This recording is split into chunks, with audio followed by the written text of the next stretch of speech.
Today.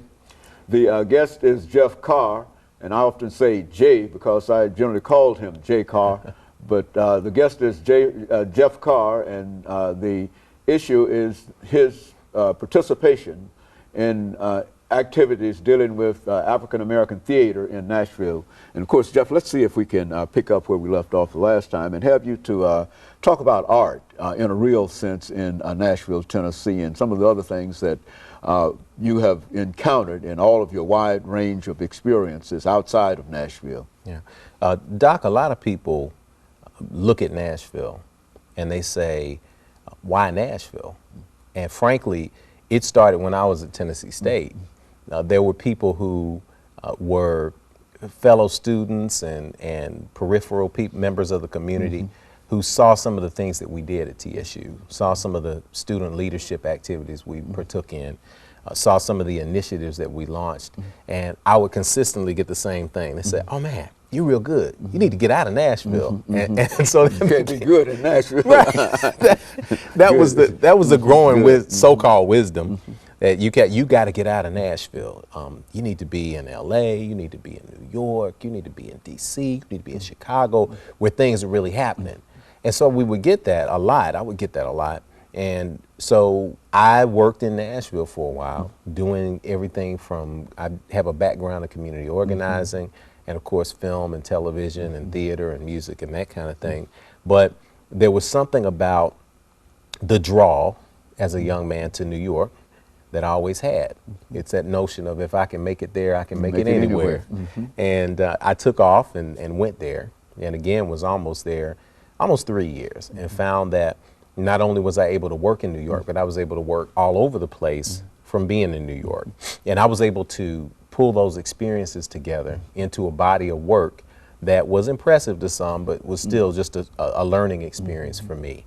And so at that point, I said, the only way Nashville is going to be a place where people eventually want to come to is if we go back and create the kind of institutions that I always wanted to have here as a young man. And so that's why I came back. My father and my mother were aging also. I had an opportunity to spend a lot of time with my dad, even more time with my dad, rest his soul. He passed in 2001. But being able to be in close proximity to family and friends was important, but also to establish the cultural things that I needed to establish here so that another generation would not be told, you got to get out of Nashville. The Nashville tradition is such that if we don't remember it, we don't value all of the incredible things that happen right here in Nashville. I wrote a play a few years ago called Ordinary Heroes, and it explored Dr. Lawson and the whole history of the sit-in movement here in the late 50s and early 60s, as you well know much better than me. But that movement started here, and the Diane Nashes and the C.T. Vivians and all of the students from Fisk and TSU that did all of that they did here in this community was amazing. And I found that as we did that play at Fisk Memorial Chapel, a whole generation of young people didn't even know the story. They had no idea. And so I was sitting in the back of the audience one day in the chapel, and there was a picture of the state capitol, and there was a policeman dragging a young black man down the middle of, I guess it was Dedrick Street.